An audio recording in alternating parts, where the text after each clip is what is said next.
and the floor is yours. Okay.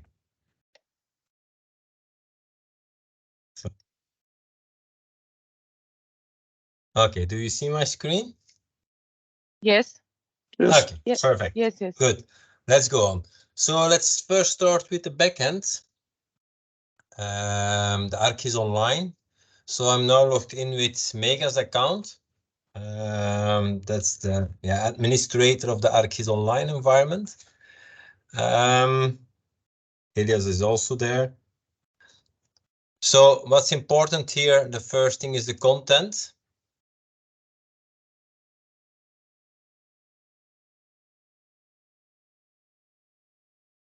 And here you see that we have created some directory structures.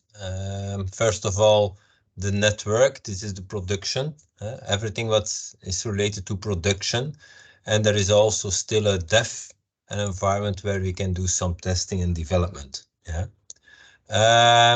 This is not so important today. Let's go first to the network itself. What do we have over there? We have different kind of items inside this folder. Most important is of course the grid map.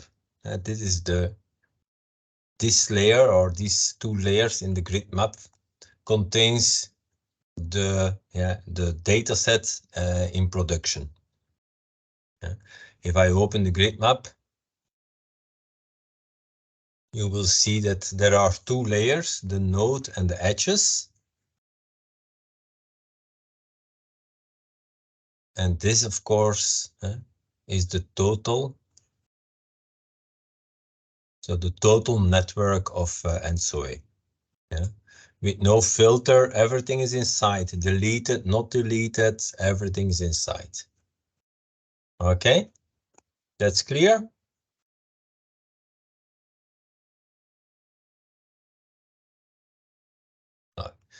That was the first thing. And then we developed, or we added some extra services on top of this grid map. One of them is the grid map view. Yeah. And you will see that on the grid map, this is only shared internally. You see it here, update sharing level inside the organization. So no one externally can access this important layer. Yeah. But there is also a grid map available on the internet website. So what we do for that is we created on this grid map a view, the grid map view layer. Yeah. And this, of course, because it's used on the website of ENTSO-E, is shared with the public, to the internet, to everyone. So let's open this grid map view.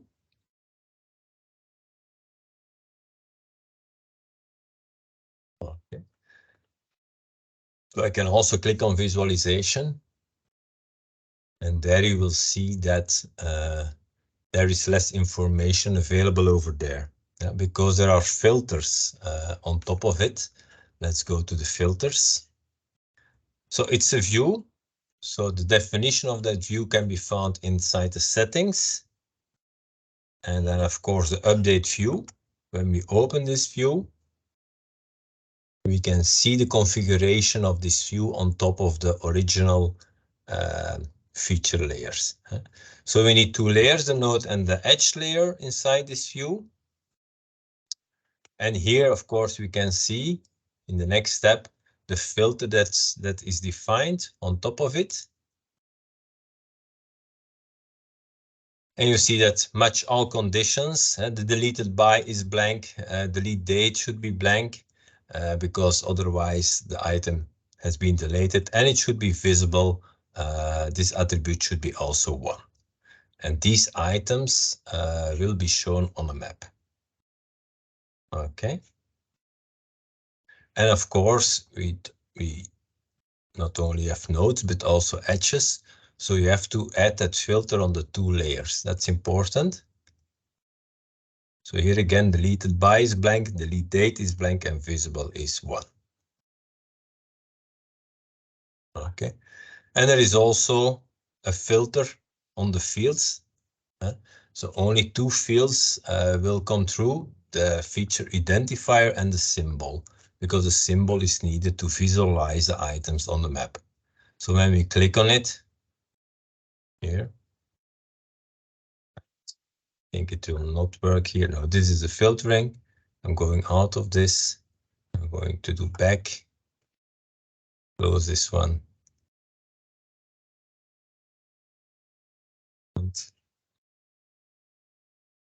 Well,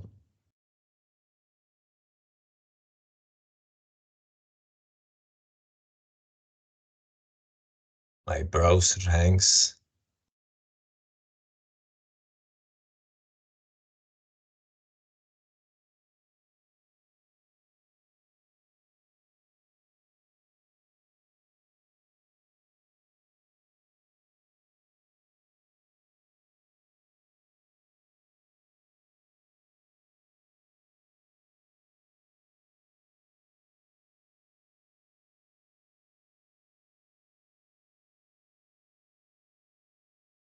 Okay, I'm going back to the visualization.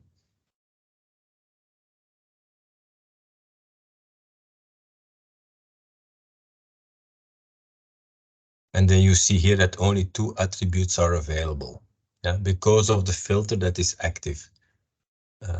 So the external world on the internet, it's not possible to see who deleted the item or other maybe GDPR sensitive information. Okay. So that's the filtering. Let's go back to the content. To the network. So we have one view. You see it here, hosted view, that it is a view. We have a second one, and that's the grid map print. Before, Jihan was using this one, the grid map view, but recently we deleted all the attributes, so the printing was not working any longer. So what we did is we created a second view for the printing. Just the same thing.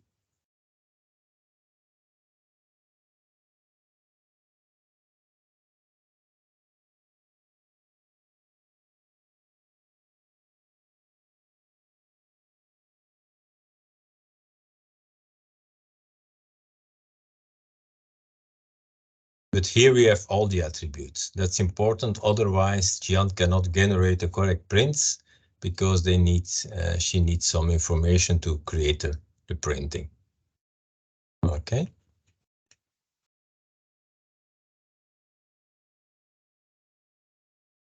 Let's go back.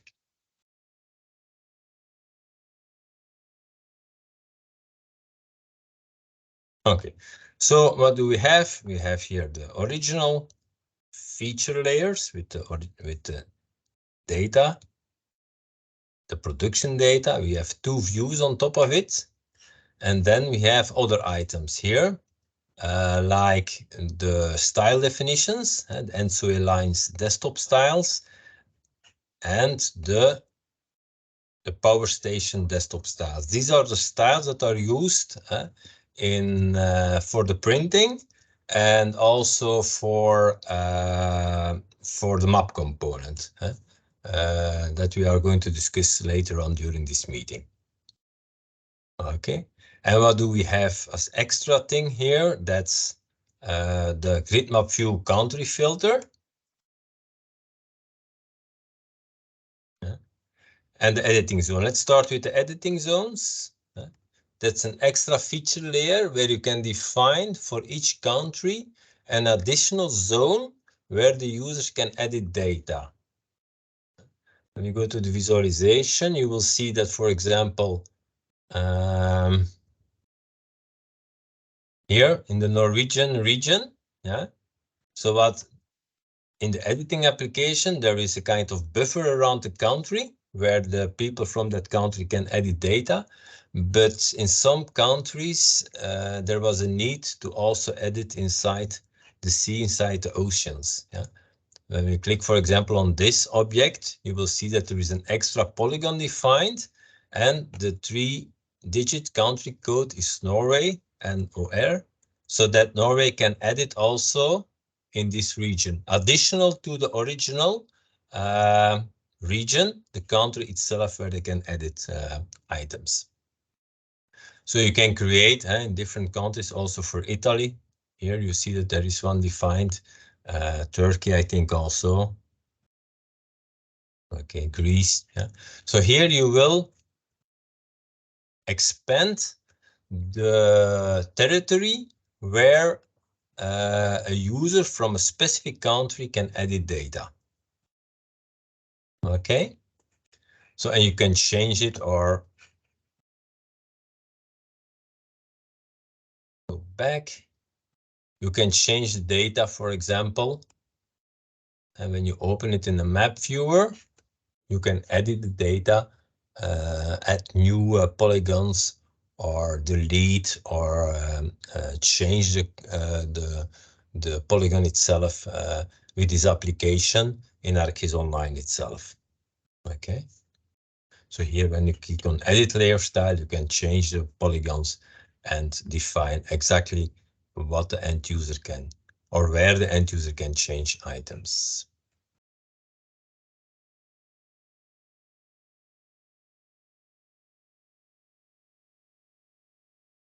So that are the editing zones. And then there was still one item.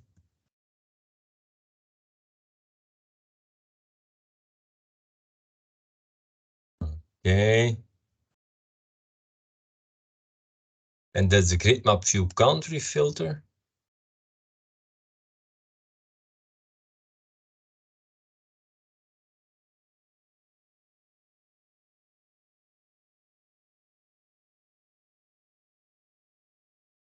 And this has been created by someone, but I don't know who. Yes, it's me. Created this item. Yeah, Okay.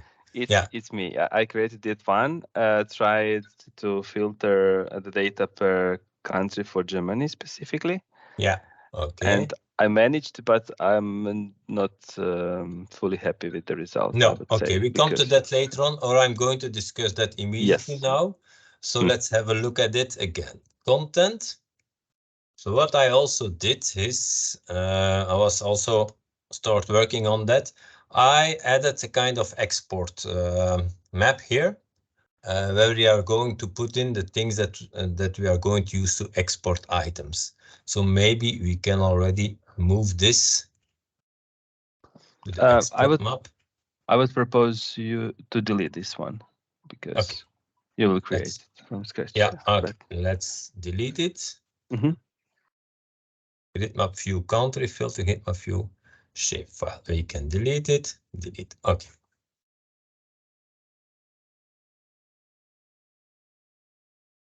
I'm going to check this one, the grid map, that it is protected against deleting. Let's have a look. Yeah, okay. So here what I did is prevent this item from being accidentally deleted. So you cannot delete it by the delete knob, by the delete button, I mean, yeah. So what we did here with the other layers, I'm not going to do it, but when I click here on grid map and I click delete, there will be an error message. I'm not going to do it now, but believe me, it will not be deleted.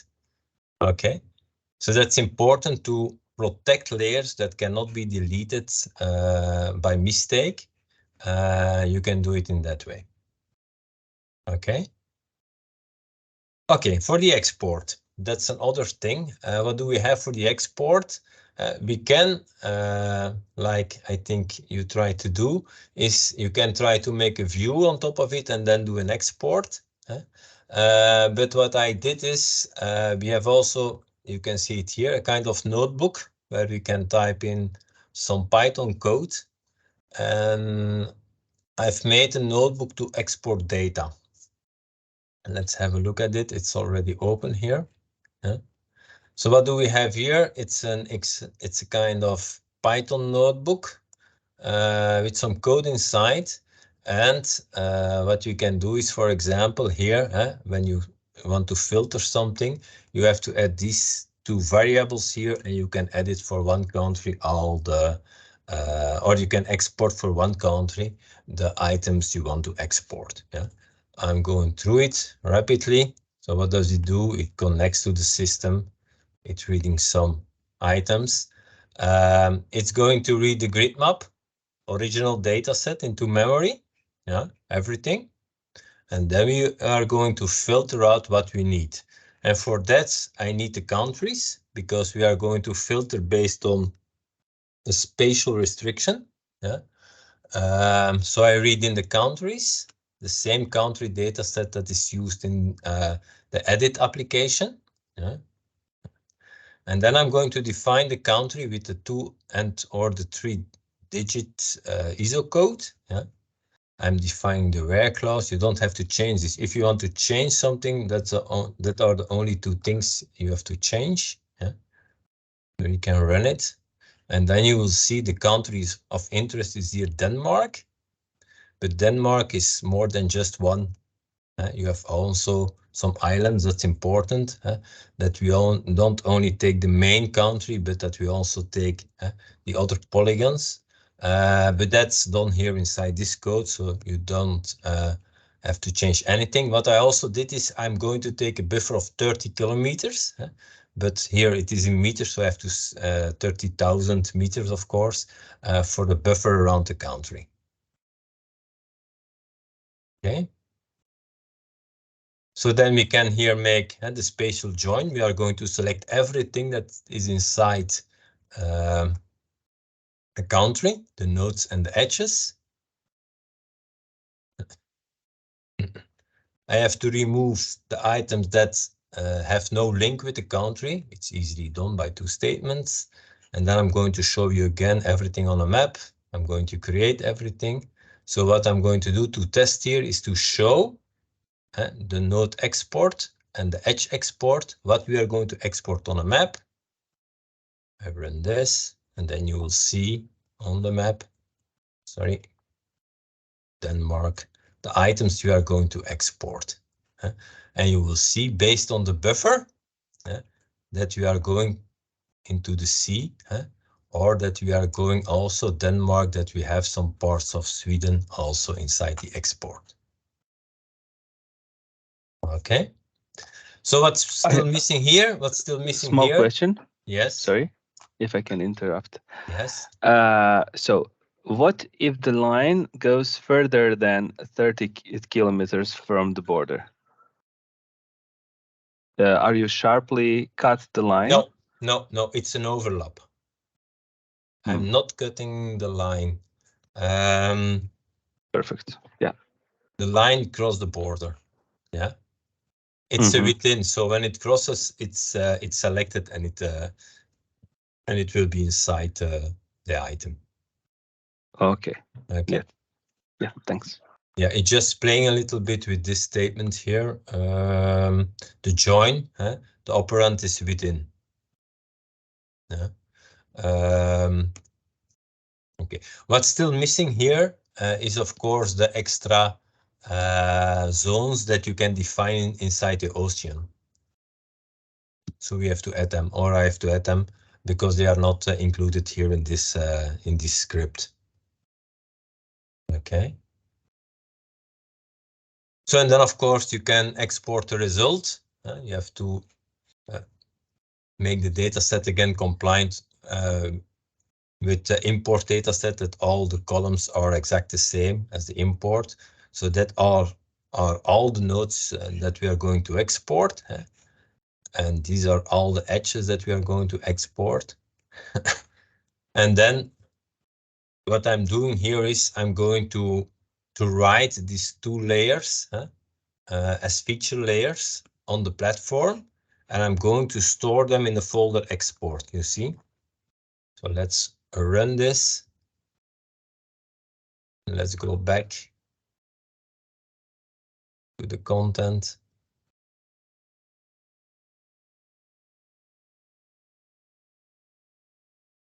There will be twice inside because I ran it 1 hour ago already. But here you can see, for example, the edges.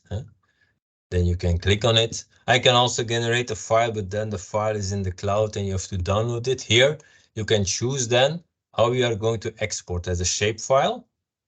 or as a file geodatabase or as the geo package. So then you can choose what your customer wants to have here. You can export a shapefile, you can give it a name, and just, for example, you can put a date. And just add, of course, the text you needed. And save it in a folder, for example, export, so that you can reuse it later on.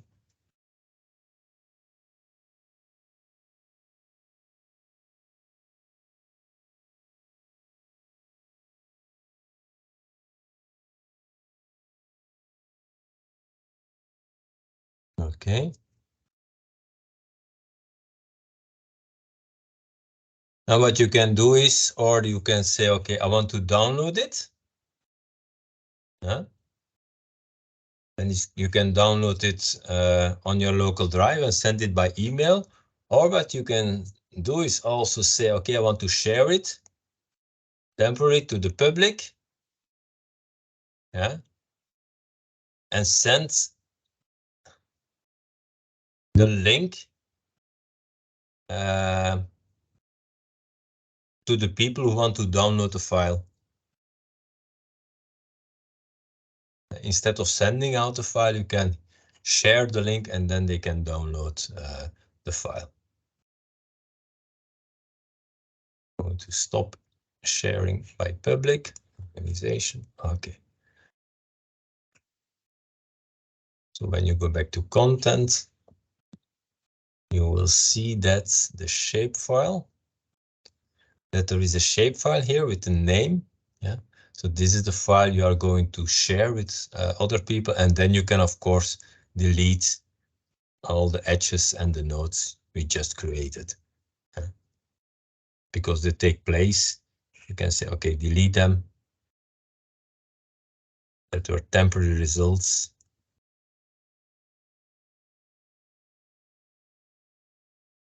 So that's a possible workflow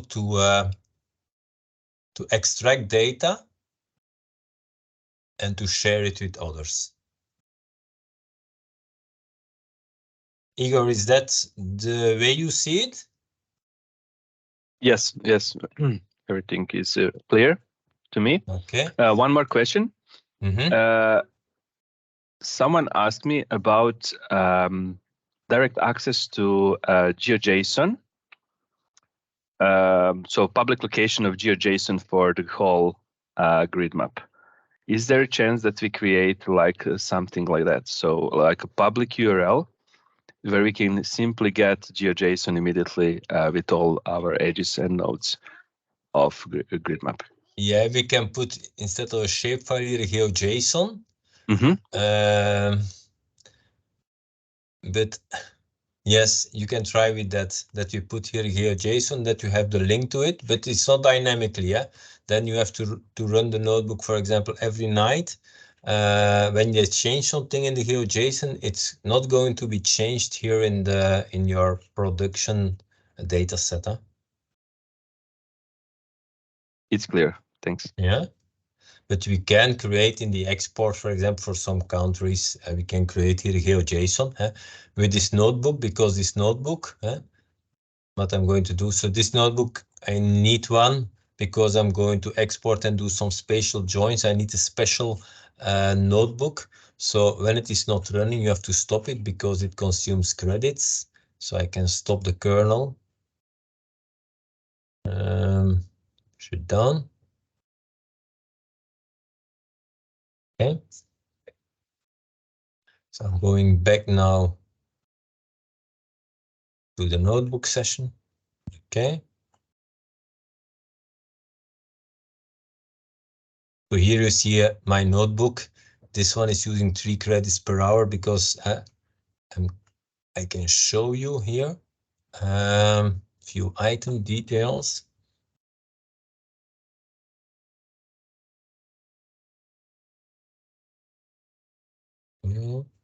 Settings. So because I defined here a notebook that runs with some advanced topics. Yeah, you have other notebooks like the standard is not using credits when you use it, but for some calls I need the advanced here, so that's why it's using credits when you run it. Huh?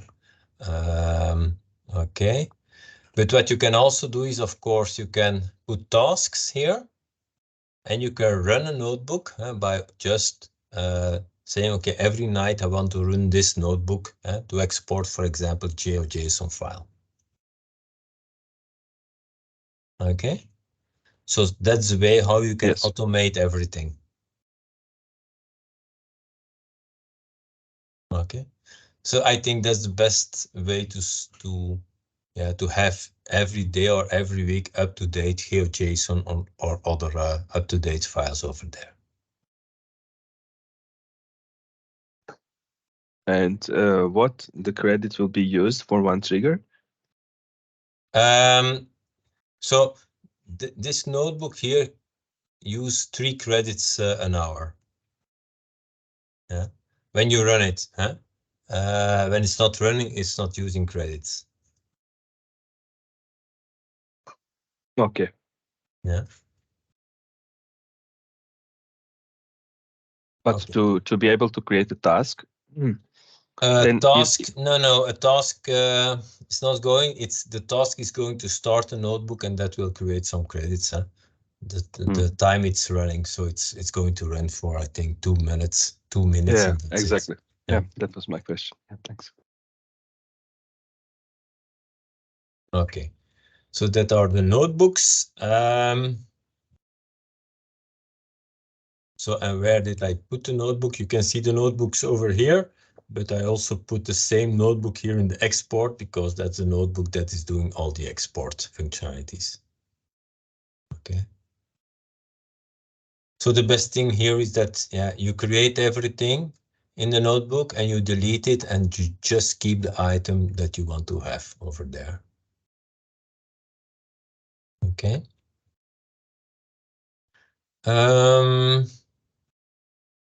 Do you have other questions? Okay. No. This is important. I ask for the subscription. So I ask the back office at ESRI to solve this. Normally it should be done. So next week this should not be visible any longer. Yeah. So what do you have here? So here you have the total remaining credits. You still have enough credits here. So here you can analyze what's going on your platform. Okay. So I think you already know it a little bit, maybe the members here. So here you can see that Mega is still here. So maybe you have to change the name over time or something like that. And you can specify what a specific user can do. Okay. So, and here you can limit, of course, the use of credits. Yeah. So Igor still have 100 credits out of 100. And so put there also a maximum on top of it when you do something wrong, that not all your credits are gone. Because in ArcGIS Pro, when you do some tasks, it will give you a message because you maybe that you are going credits. But keep in mind, if you have here a maximum that you cannot go or use all your credits in one shot. Okay. So that was the first part. Maybe now to the second part, the printing. Or do you want first map component, Igor? As you prefer. Yeah, we can start with the map components if you want. Map component. Okay. Elias, can you explain a little bit the map component?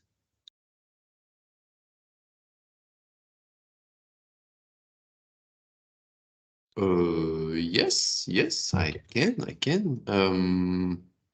Start maybe with the hit, where the code is. Ah, okay. Yeah. I wasn't prepared, but yeah, just Yeah. 1 second then.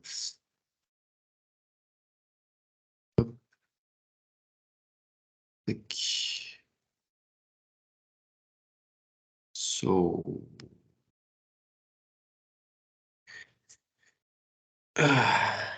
here it is. Am I sharing the good screen? I think yes. Perfect.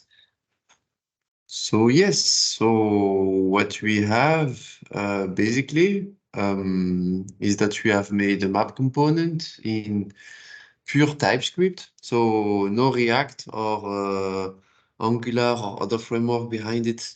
Everything is pure TypeScript. And what we have set up with Ashwin and Jonathan before is a mirroring of the repository, so that if we are doing changes from in the code, that you are able to import them directly on an easy way.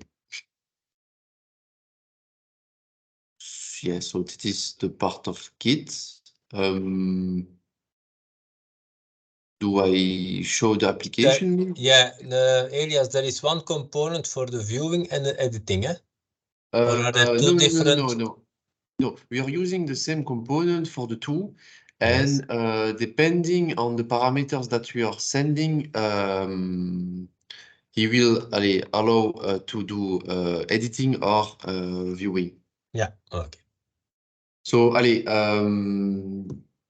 for example, let's say you have a viewer map, so you don't, you didn't put some access or something like this. Yeah, you can try to activate the editor, but it will not work because you need to be logged in to be able to edit some data. Unless unless the data is public. Yeah. But it's one code base for the two applications. That's Yes, important. yes. Yeah, okay. Exactly. Yeah, I can, if needed, I can show the application. Yeah, but the map component that is integrated in the editing. So yeah, we cannot show it, because we don't have the source code of it, Elias, you can only show the viewing part. Yeah, like you said, it's a map component, so we can do a lot of stuff a little bit everywhere. So from the part of the editor map, Eric called the map. He's calling the map component, and he's putting some parameters. So we can do a lot of stuff with it. We can say, okay, we want to do view on this website with another website, we can say we're gonna edit this and this layer. So the possibilities are there. What we have now is that we have one map component and two different applications, the editor and the viewing. Yeah, okay. And voila. Igor, do you need more information about this? No, everything is clear, and probably Adimian and Aswin will need more information about that. Aswin, do you have any question? Yes, I have something to So, Helias, if possible, could you please add some documents, not documents, some instructions in the repository? Because I mean, how to set it up and how to test the component in the local and those things. Very basic instructions. Okay, it's not present at the moment, but yeah, I can add it in the README file. Yes, yeah, that'll be very good thing because to start something with the component, I mean, yeah, it helps a lot. Okay. Yeah, Elias, for the component, the parameters, to store the parameters should be described in the README file. Yes, yes, I will try to do something. Just how to call it and which type of values they can enter. Okay, I will definitely do this then. So I have now a question for you. We did some changes the last time to try to improve the performance. And I don't know if you have already feedback on it.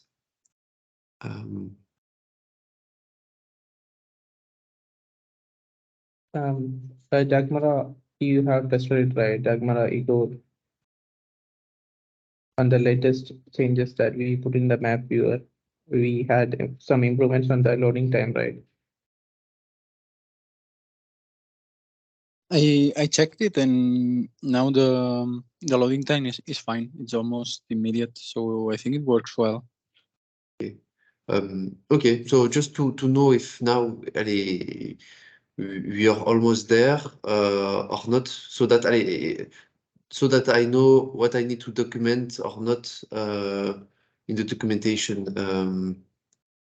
But okay, it's fine then. Okay, good.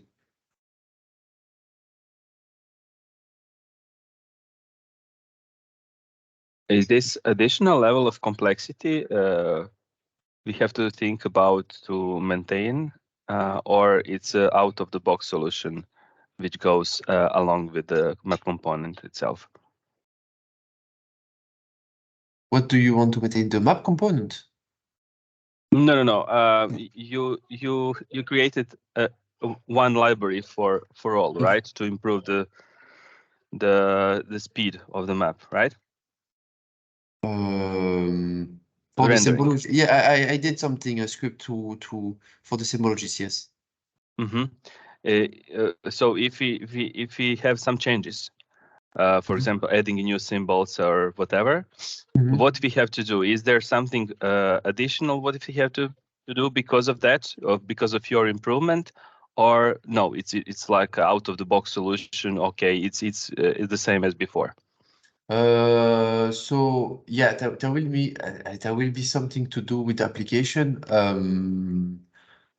There's two things to do. So normally now we have a node script which is gonna download every symbology that has been made. So let's say now you have add a new edge or node. You just simply run the script again, and it will download the symbology, which is important. Otherwise, we are for the performance. And if it's done, we just need to change it in the code. What are the unique values of some values? For example, let's say you have now a new symbology for you have a new value. I don't know. I will invent something.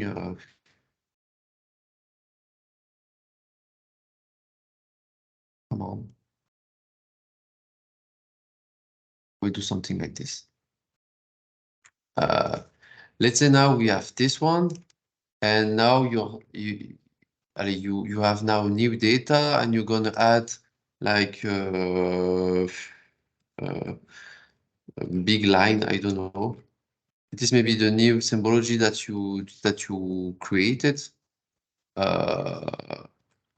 So you will just need to, it will be downloaded and added into this folder. This folder, if it is a node on the edge, and you just need then to add it here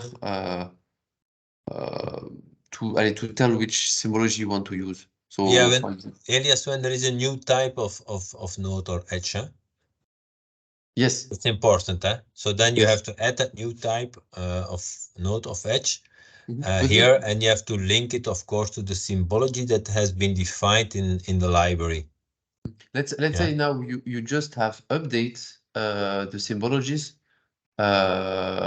Just update it.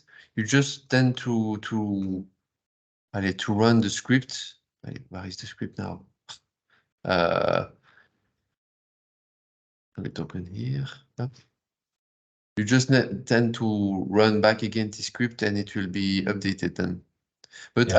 I will definitely document it so that it's clear how it's supposed just to a work. few steps and maybe one example. What in case we have to add a new type and voltage and a symbol as well, and where to put symbol.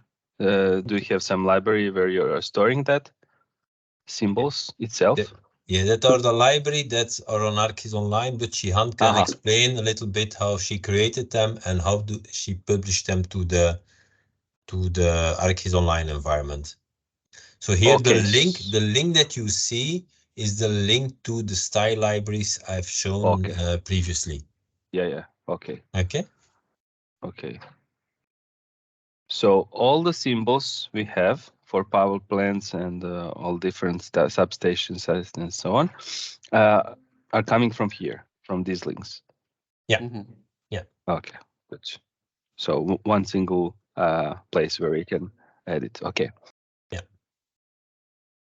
And these are the two items that are stored there in the on ArcGIS Online.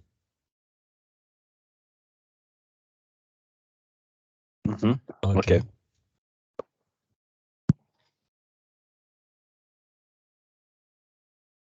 So yeah, if no other So I questions. think, yeah, if there are no other questions, Jan maybe can start the printing and the style definitions.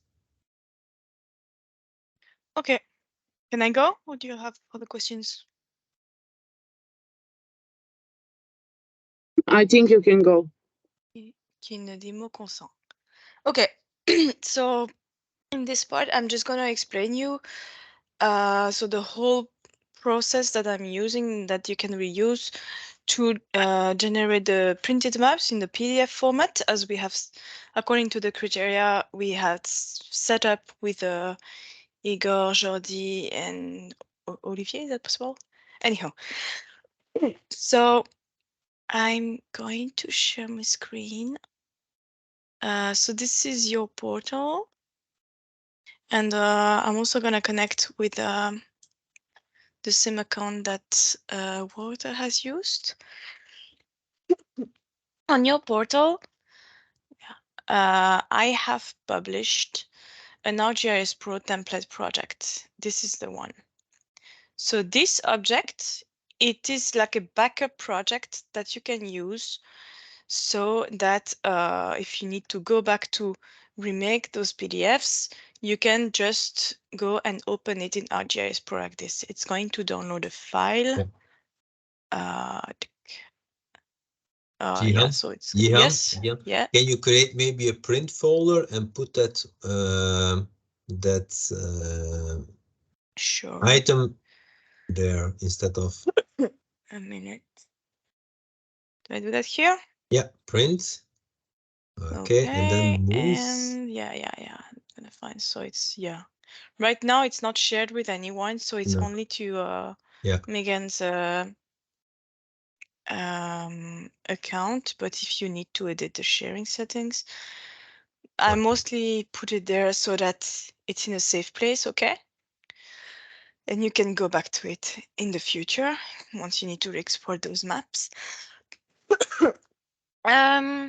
Now, where is this? So this is what I downloaded, I believe. So we're just gonna click on it. And it's going to automatically open ArcGIS Pro in a moment.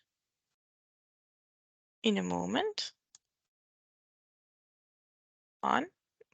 Try to do live demos. There we go. So it says it's trying to actually open that as a new project. So I'm going to create a new project here. Jesus, where is it gone? Here we go. So I'm going to call this whatever. And so example. And as you see, in the interface of ArcGIS Pro, my current active connection to a portal is also with a member of your portal. So I don't know how familiar you are with all these aspects, but it's important if you want to access those grid line data that they are shared with you. And it is definitely that view that Wouter showed you here. This one, it is shared. Ah, I see you made it share. You shared it publicly. Okay, so it should be okay, whoever is connected. Anywho. So I'm just explaining you how I've organized the data. Are you at all familiar with ArcGIS Pro, or is it the first time you see that? So how much detail do I need to get into here?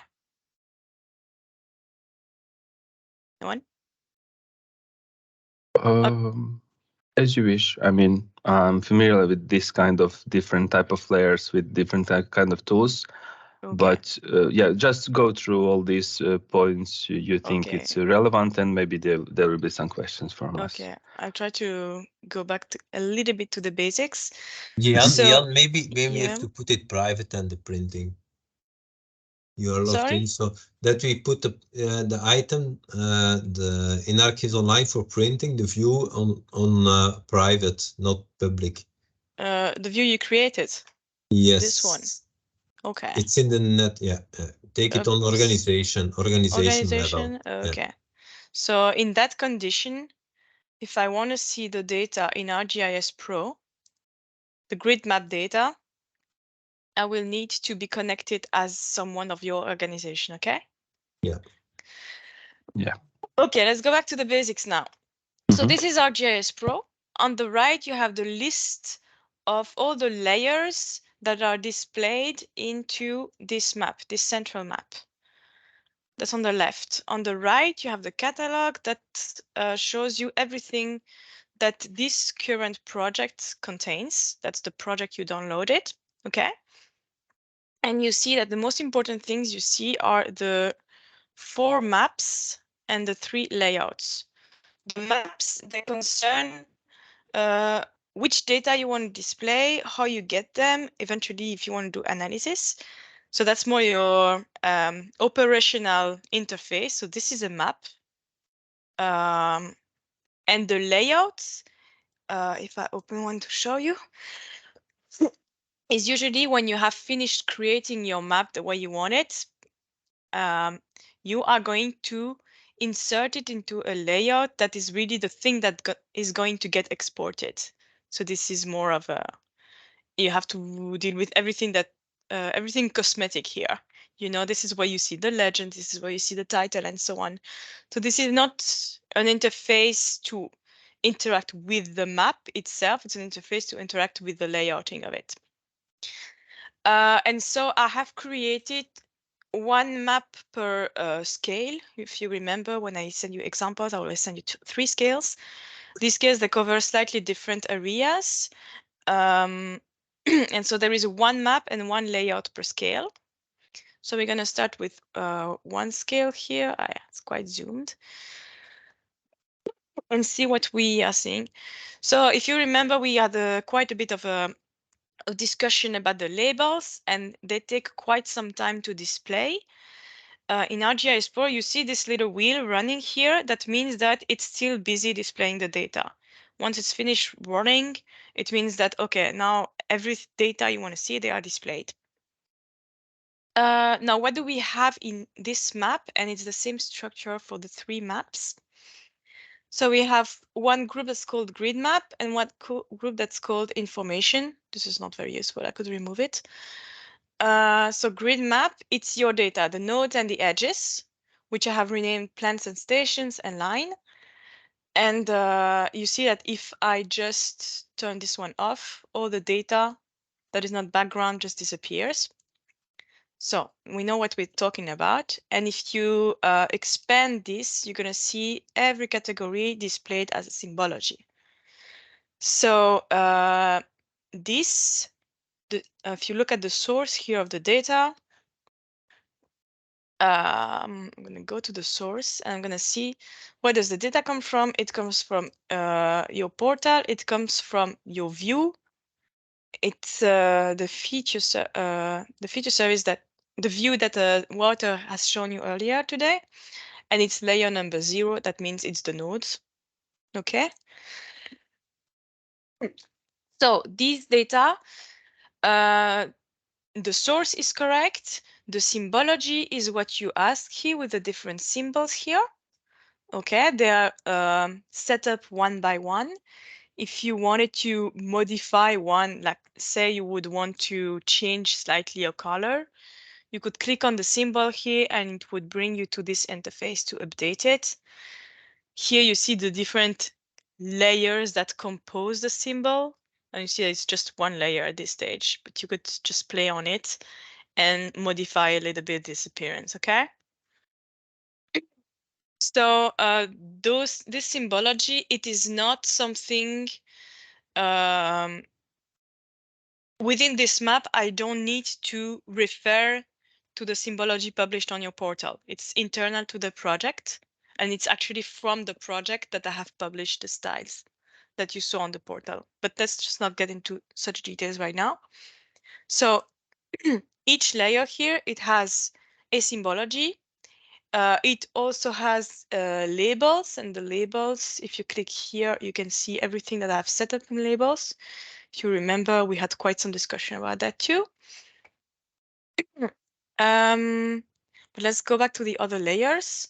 So plants and stations, the lines, same principle. So I have one symbol per type of line. You see there's quite a lot. And then comes the background information. And I have entered a number of data here. And those data, all of them, they're actually stored locally within the project. These are data that I have retrieved from various sources. And the reason why I've made them local is because in your case, you had to do some small adjustments so that you could have some flexibility on the name of the country, you know, if it was Netherlands or the Netherlands, the Kosovo with the little star, the North Macedonian Republic, and so on.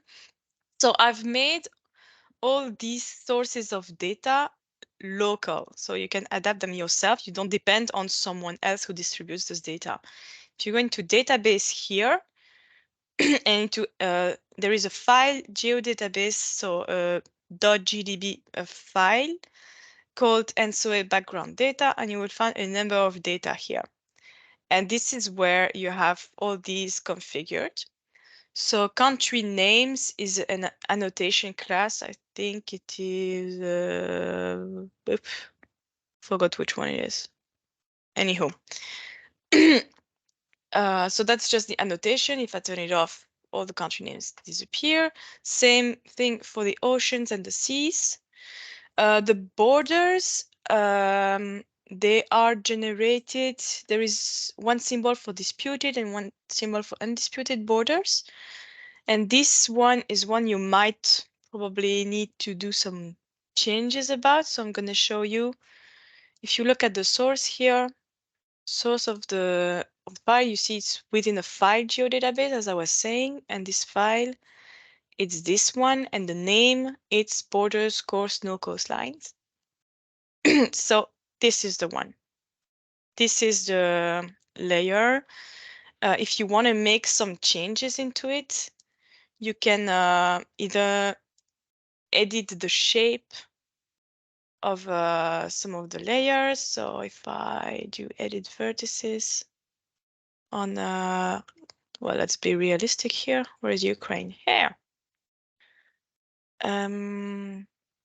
Block the edits. Did I block the edits? Okay, I'll check that up. Yeah, so I blocked the edits, but I'm gonna unlock it just to make sure. So you can draw a new one, you can specify its status so that it is displayed with dashed lines or with solid lines, okay? There is an extra field for visible or not visible in case you need to change them. And the symbology is set up according to these criteria. So if you set 1 to 0, it's not going to be displayed on the map. All these kind of little tricks to have the right map that you want, especially for places where the borders is likely to change, you will have to adapt them. Well, because these are local data, the data that belong to you, now you have all the freedom you want to make those changes yourselves. You don't depend on other external sources of data. What else do we have? Hydrography, those blue lines for the rivers, and there are things for the lakes as well. Background water is just the background. You don't need to change that one. And power systems, they are they come from the same layer as Wouter has used, but I've downloaded it and I've integrated it locally as well. So again, you have the freedom to play on this layer and to edit it if you want. And that's what I've done. For instance, you know, these names that you see on the annotation here, they are actually conditioned by the custom country name, which is a field that I have added. So you don't need to change the original name to be able to change the custom name. Then you can edit the membership as well. I think in the end, we only decided to use the EU membership as a criterion, so that the display of the colors here will also be dynamical if you edit this, okay? So this is the structure of one map, and you will see that on the other maps, this is the very same structure. So what's different here is some small adjustments on either the position of some annotations or the sizes of some symbology, because in the end, when those maps are put on these layouts and they are exported to a certain format, well, the format here of the paper is fixed, and there's a pretty big and original format of the paper. So that's the reason why we have 3 versions of the map, so that they look more or less, the symbols look more or less the same when they are printed on at 100% scale, okay? So this is the layouting. You see there are a number of little elements. If I click here, they get grouped by type of element, which is probably more readable. The map frame here is the main map, okay? This second map frame here is invisible. You see it's toggled off. It's just something that is based on this last map called Legend Details. And I've created that just so we could make this complex legend. So it's just a sort of an artificial thing, like background cosmetics. Just don't touch it, shouldn't cause any issue. And then you have extra text. You have a number of tables here that are some things that we updated together with you. So for instance, this table that appears here, this table that appears here is actually conditioned by what is written here.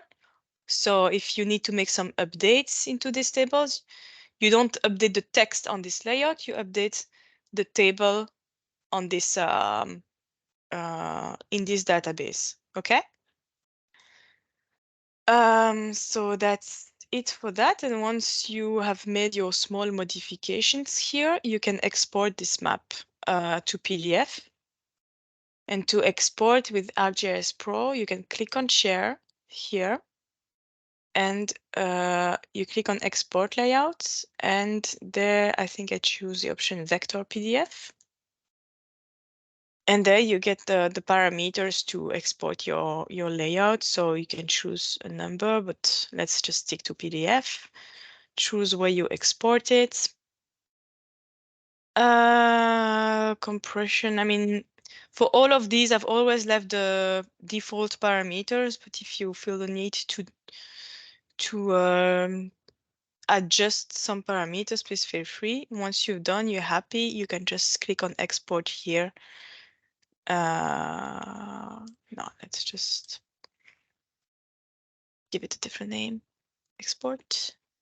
And then export in progress, and it's going to take a few minutes or seconds to do the full export, because there's a lot of labels to print, and that takes a while to display.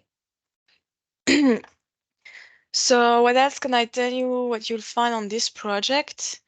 So let me just reassure you that the messy thing about the labels that you see here is not the same as what will be seen on the displayed, on the exported file, okay? It just, if I want to see them at the right place here, I need to see them on this, even if I would, it's not very convenient to have them visualized there on the operational map. Anywho, yes, one last thing I wanted to show you as well is so you see those symbols that are very specific to your nodes, your plants, your lines. Walter showed you where they are published in on your portal, and they were actually created within this project. If you look at click here on styles, you see I have those styles written here. And for instance, I think it was power lines. If I click on manage style here, power lines, and you see I have the whole list of symbols. And if you were to add a category or to modify a category and you want it to be available in your online application, so you would need to not just update it here, but then overwrite the content that is in here, you know, you would need to republish this style with your new modifications. So you could do this by simply making your updates here. That would be copy pasting one and bringing the smaller adjustment that you would need to do. You know, here you can play on the dashes, on the colors and so on. Once you're done doing that, you want to republish this, and you can do this by sharing a web style. Choose the one you want, share power line. Of course, to share it on the portal, you need to be connected to this portal, okay? And this is a 2D style because we're dealing with 2D objects, not 3D. And you can decide to share it. Well, we did it with a ENTSO-E here. So that's your organization. Then first, always click on Analyze to check that there is no issue. I see here there is something wrong with I think it's this greater or equal sign that is a bit annoying. So we need to do some adjustment on the character. Doesn't matter. I'm not going to publish it right now, but you should correct all the error message that appear here, and then you can share it here, and you will see it will automatically be published within the content of your portal. Okay. So I think I've shown you most of the elements that are contained within this project. I would recommend to keep where is it? To keep this as like a backup project for whenever you need to re-export your maps. If you download this, you make too many changes and you got lost in your changes, you can just restart from the default version, and you can even publish other project templates for your own personal changes. You can store that here. Have you got any questions? Anything that I could explain in more details?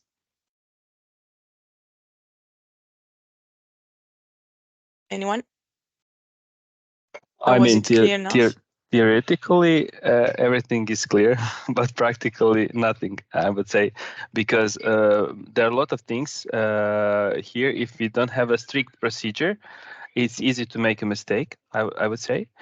What would we need again is, for example, how to schedule this PDF export. Do you have some instructions for that part? So I've never scheduled these things. However, once you do, wait, yeah, that's not gonna work here. Once we do some exporting here, flattened, I don't see a direct option here, but Walter, do you know how we can schedule the Yeah, export? Gian, you have to open your model builder and there put these items in the model builder as different steps, and the model builder we can schedule as a task, as a Windows task, for example, that run automatically. Wait. So, want me to? How do you do the operation of exporting a map in here? Yeah, there are in the tools. There Oh, should be items for that. In the tools, there should be items for that. But okay, we can add it afterwards so that they can do it automatically. Okay. Yeah. It's But print. that's the way to go. Make a model here and run that model based on time settings or something like that. Yeah. Okay. Well, I never scheduled tasks myself, and I didn't know you could do some PDF export with that. Yeah. So okay. We can look into that. But I would recommend, Igor, if you're going to be the one in charge of maintaining those maps, that you at least get familiar with this project. That you know your way, and that way, if you can do some modification either on the labels, on the criteria, on some background data, I think it's worth digging into it and just getting used Yep. to use it. Yep. This is a copy of the project, so you can't do anything wrong. Yeah. Get In it. this, you can't ruin the Yeah. whole thing. Whatever happens, you can always download again the Mhm, version. mhm. And every change related, for example, to styles should be published, and then it's in the RJS online. Okay, so once your styles is published, for example, you change one symbol, a color of one line, and then you publish. Is this change propagated directly to grid map editor and to viewer, or there are some steps there should be done? Yes, for example. Elias, you correct me if I'm wrong, but I think if you like add a category here, or you make a change here, for instance, you change a bit the shade of the color. Yeah. So, like I said, you do the process of sharing this web style, and so a line, you share it, and you're gonna have to override it. Yeah. Um, Will this change be visible immediately on ArcGIS Pro? Oh, sorry, on the online grid editor. map editor. Yeah. I'm wondering because what areas, correct me if I'm wrong, but I'm not sure you can override this. It's going to be published with a different URL, right? Can we not override this web style? I am not convinced. Wacht eens. So how is it called? All my content? Now go It to is the called network dev. ENTSO-E line, huh? Yeah, ENTSO-E line. What are you publishing? The desktop style or the? Can you go to the network dev folder? Network dev. Where is it? Oh, Dev. There you have the styles. So no. no, the network. Sorry, not the dev. The network. There you have a So style we and the have desktop copies of them. style. It's not a copy, it's just another view on the same item. Yeah, But okay. what are you publishing, the style or the desktop style? They are both published at the same time. Okay. So I'm And wondering which maybe we one? can give it a Which one try. of this has been taken from the map component? Which? That's the question for Elias. Is he here? Mm-hmm. Oh no, Elias left. He left. Yeah, you can see it on the link, but one moment. He's using the style definition, I think, not the desktop style. I don't know. I've never asked Yeah, him. I can see that in the link, and then the based on that. Okay. Okay. And when we open this style, can we open it? Can we edit it directly in ArcGIS Pro? So you online? can Online here? download No, it. we can download. Okay, I see. I don't know if you can do anything more than this. I don't think so. The Okay, bitmap editor. get it. This, No. yeah. So, okay, if we want to edit some styles, it should be done on RJS Pro. Yeah. Desktop Pro. Yeah. Okay, yes, Exactly. okay. Here you That's can play on the clear. different elements. Okay, now we have an additional request to create another map for Mediterranean TSO, and there is an interesting map there. We have a couple of, let's say, windows with where we are pointing out and zooming in some areas. So maybe if I quickly share this PDF with you, can I, Dagmara, share this PDF?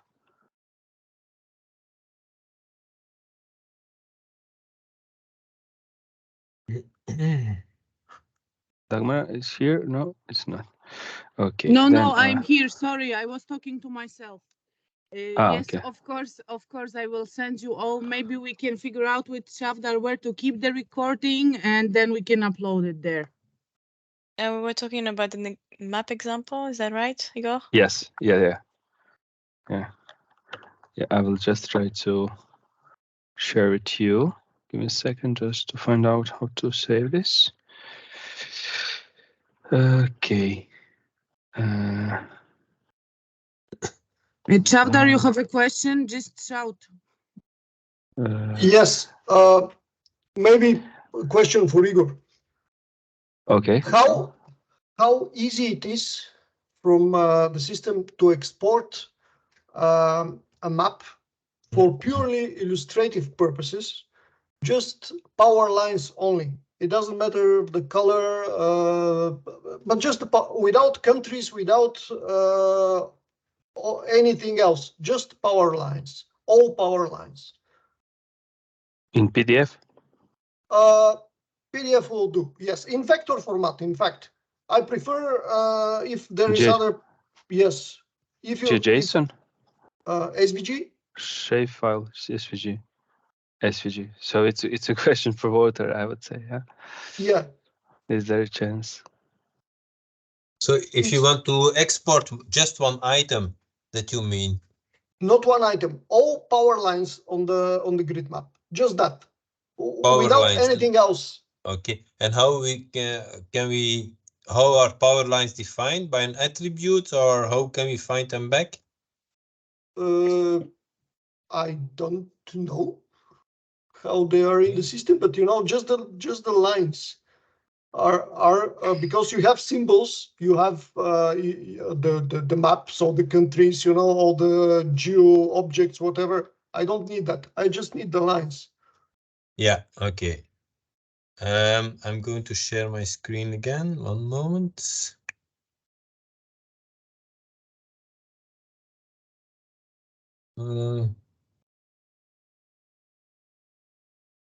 Okay, let's go to contents again. So you have the network, let's say the grid map view. Oh, the grid map view is maybe not correct. Okay, let's go to that first. You have the lines. The lines are in the edges. Yeah. Okay. So you have to see this one, and then you have the data. But here there is only just one attribute. That's a symbol. How can we find your? Can we put a filter on it to retrieve what you want to have? Yeah. So by just you want to visualize it, or you want to download it? I want to download vector. To interact with. Yes. Well, not even to interact. I just want it for purely illustrative purposes. I mean, on our laptops, for example, we have a desktop wallpaper, which represents an older version of the grid map, and we need to update it. But and yesterday, what I did yesterday is I opened the PDF that we have now in Illustrator to see if I can get it. and it's like there are currently over 85,000 layers if I open it like that in a vector tool. So obviously I cannot work with that. I just need lines, and then I can modify the colors and the thickness or whatever, and I just need that. Means you need it in SVG format. I need it in a vector, but it can be in PDF as well. I just need to be able to open it in graphical vector tool. Do you need styles or just lines, just the position of the lines? Just the position of the lines. So it's not a vector format, I would say, huh? It's more geo data you are searching for. So it's a special file probably, or GeoJSON you need. I don't. That's all you need. So you need this. Yeah. Yes, but Okay. but I need to be in what format that will arrive? Of view export data. Yes. Yeah. Working here. Content. Let's go back. Network. Take the grid map. Maybe that's easier. You have more attributes. Mhm. Export data. But first you have to select Edge, right? Yeah. You can go to Edge and export data over there, and then you have just the edges here. GeoJSON, exactly. And Again, formatting. GeoJSON or yeah. So Or a KML. Yeah. Can you do it in PDF? Not in PDF, no. PDF. I mean, I for want PDF it. you need a layout for PDF. So you Okay, have to then- specify what you do need. Then we have to create a layout, and then on top of that is to put the data. But maybe for that we can open in ArcGIS Pro and just make a PDF of what we see. Exactly. Mhm. That's Exactly. another. Yes, but you can omit the map itself, right? The layer with the countries and everything. Yeah, you can eliminate that, huh? Mhm. Yes. Yes. I just need Yeah. the net of the power grid. Yeah. Okay. But that you can do in ArcGIS Pro. Yes. Okay. And I need it once. If I need it twice, it will be next year, and I can ask Igor. Mm-hmm. Okay. Okay. Thanks. Okay. So for a new map, it's not allowed for me to share anything. So I will share my screen quickly, just to show you here web component. So this is let's say new map we need, and you see here it's a kind of different area we have selected here, and then a couple of areas where we are pointing out something. And there is a legend, of course. It's for Mediterranean TSO. So looking from the project we have now we are wondering, is it easy for us to create, to copy, for example, one scale, to create another one for Mediterranean TSO, then to move the map to create a zoom level and so on. And all these boxes here, what we have, you see here, all these things. Is it possible to add on top of the layout?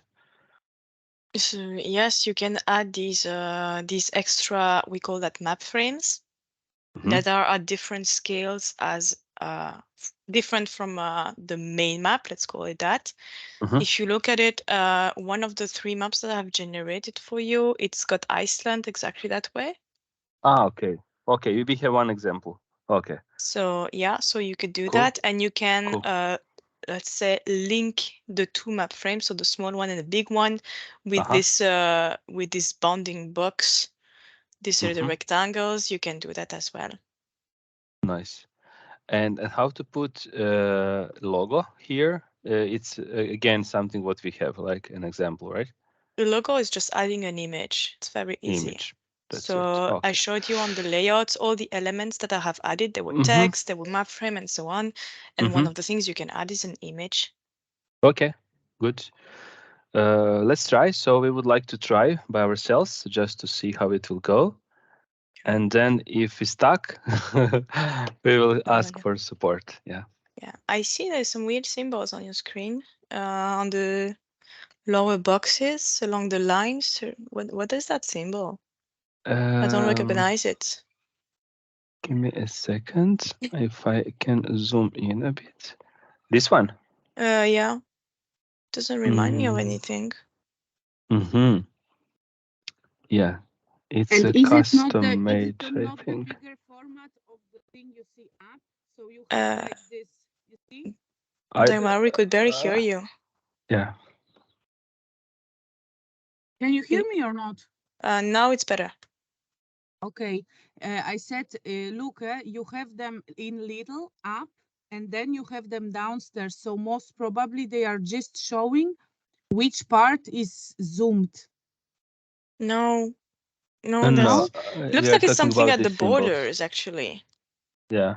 Is it showing the crossing of a border? Yes, crossing of the border. Yeah, you're right. Okay, so that's data that doesn't exist as such right now in the project that I've made. Ah, no, it's not data. Clemson. Give me a sec. Yeah. No. That's No. so something else. You need to clear out what this is because it's not a symbol I've seen in your symbology. Mhm. Maybe it's in the legend, huh? Just check out the legend, see if it's there. Okay. Give me a So you second. might need, for the rest of the map, you might need to add some annotation of the country names if there are some missing, because I only had added the ones. I had only added the ones that were visible on your maps. I see there is this symbol defined at the very end of the legend. Yeah. What is it? What is the symbol? This one. It's written at the end of the legend, but I couldn't read it.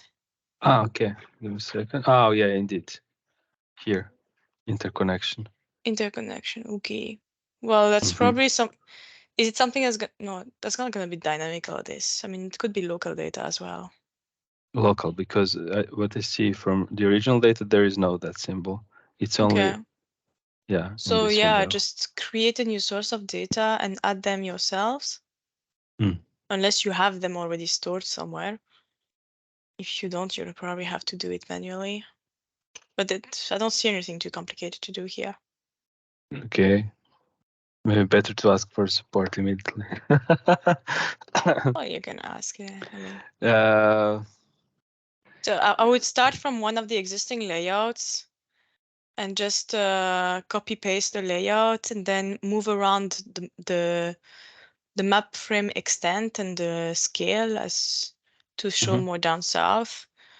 And from there, you need to ask to add 5 map frames on the bottom. And again, adjust them to the zone that you want to see. I am wondering if there are so many data in Egypt, but okay. And I see that the colors of the countries in the background, they are a bit different from what I've put for you. So you might need to either make some adjustment to the world generalized country layer that I have provided for you, or copy paste it and use a copy with different parameters. But that's really small adjustment. And how much time you would need to build this map? Ah, me. I thought you wanted to give it a try. Yes, but now I see. Maybe it's better to ask you. I don't know, 1 or 2 days, just at most. 1 or 2 days. Then I would need probably 2 weeks for that. No. I mean, I know, the but basics yeah, are there. For the first one, probably yes, I would need more time for the first map. Good thing is that you provided a couple of examples looking at existing scales, But again, I don't know. I could stuck with only one thing, and then I can spend a few days on that, and then I can say, okay, I don't know how to do that. So maybe it's better that if Dagmar agrees, that we can simply ask for this update and maybe additional PDF for Mediterranean TSO, if Jordi and you agree on that. Okay, so I first need to know where do we stand with contractual hours? Yeah. And I know that we have right now less than 2 days. So actually, first of all, we need to ensure that all the other work from ESRI is done and that we won't need any support on other things. And then we can agree that you can do it somehow together with Jihan, because if she needs 2 days, for example, we can run out of few hours. So if it's only about few hours, it's not a problem. But if it will take longer, then it will additional extension, and that's not something what was discussed at this point.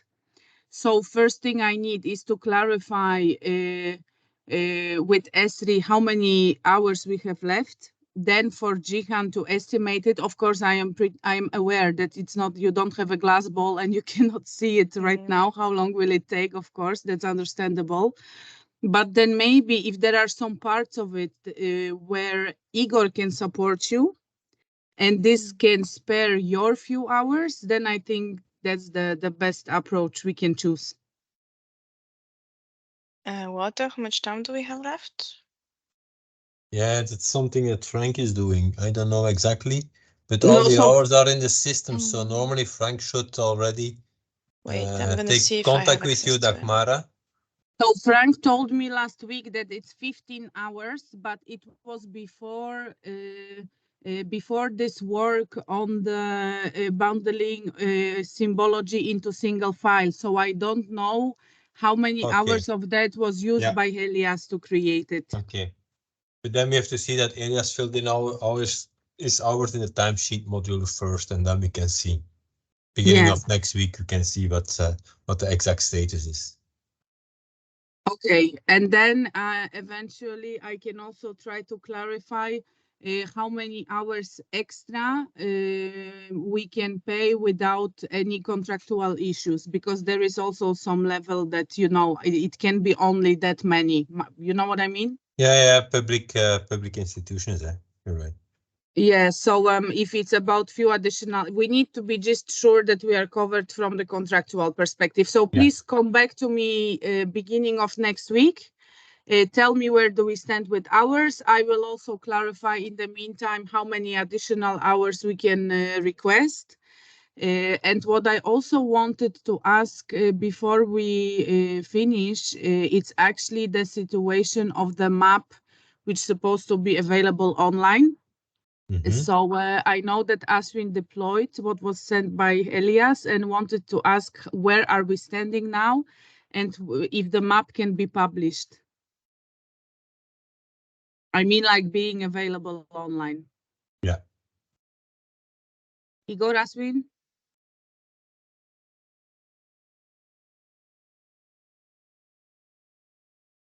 I don't know. I mean, what I see, I mean, Jordi is the most relevant to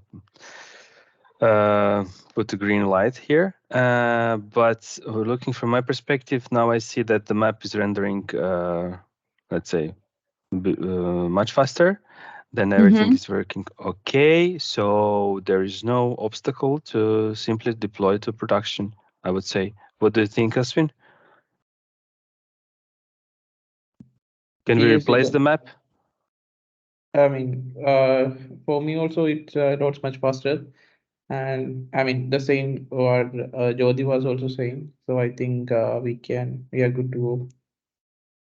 Yeah. Because you know why I'm asking, because it also has impact on ESRI number of hours. If there is still something what needs to be done, we also need to keep into consideration the fact that there may be need for some hours there. From there, my question. Yeah. It's about zoom level. I think zoom to limit zoom out or it's limited. Oh, it is limited, so I cannot zoom out. Yeah, okay, anymore. That one is good. I think there was like an option to maybe switch to dark theme if I don't know if it's achievable, if it's easy to do that. I think there was a reply from Elia yesterday, but yeah, understand that that we weren't supposed to do anything here. We have the parameter to change the base map, and what I understood was the well, and just on your end and front of the build. So is now the question is, we already have the parameter to change the base map. That was the answer from Elia. So the question for Esvin will be: is it easy to simply add a toggle button where we can simply switch from light to dark theme and to keep light as a default one? Now you can study a bit. You can study a bit. I Yeah, you mean, can take I know some time. I There mean, is an option. Yeah. Yeah, I mean, option is there. Yeah, I mean, Mhm. we can pass that parameter to change the theme. It's Mhm. not the problem. It's, I mean, if it possible to do it in the map control itself, will be good. Otherwise, it will be out of the map if we need to add something. I mean, I need to check with Helios how to add in the map control itself. I mean, that particular toggle.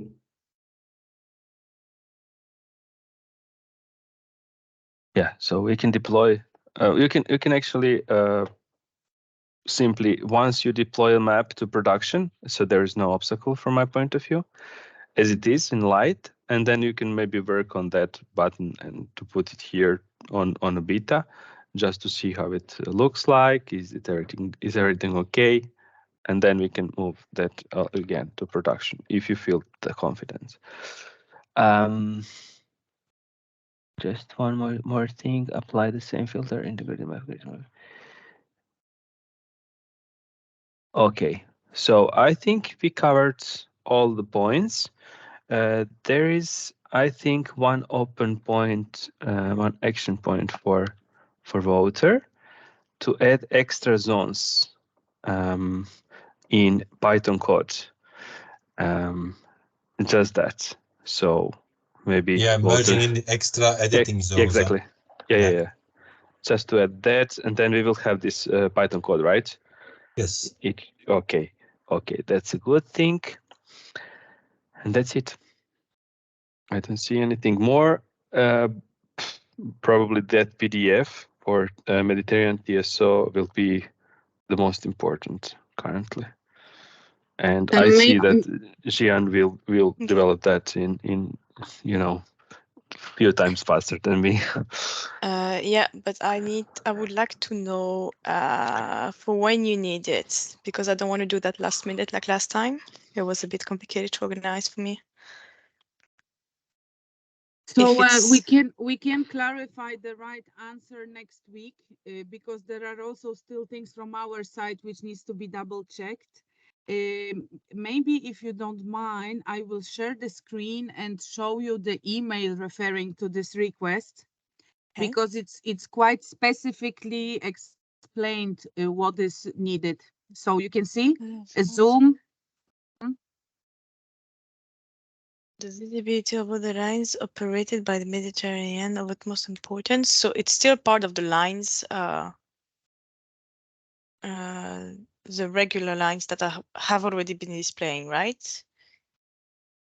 So I believe that those changes and the changes on the lines are inserted in the grid map editor, because in fact the one who is requesting it was also providing data for Italy and Mediterranean countries. So I believe that the lines itself are there. Of course, they will also need to check afterwards if everything is there. He is also actually offering his help. It seemed like he's got some experience with that. But just wanted maybe to clarify to make it easier for you to understand. But there is only one map which needs to be produced, and that's similar looking one to the one shown by Igor on the screen. Yeah, I see. The one thing I want to stress is that I am not touching the data themselves, right? I mean, the grid lines and the power station, this is beyond what I should be allowed to do anyway. So I can display some of the lines. I can adapt the symbology to display some of the features differently, given there is a distinctive field for that. So you can't tell me this line that I show you on the screen, make it different. You can tell me the lines that respect this criterion, show them differently, okay? I remember we had the same issue when we tried to define how the labels should be displayed. So it's not enough to point at it and say, do this that way. No, I need a criterion, okay? If you can make, if there is one criterion to differentiate the data that should be symbolized differently, then no problem. I see that here they request the international lines to be displayed slightly different. Is that what I understood correctly, Dagmara? Let me go back to the email. Mm.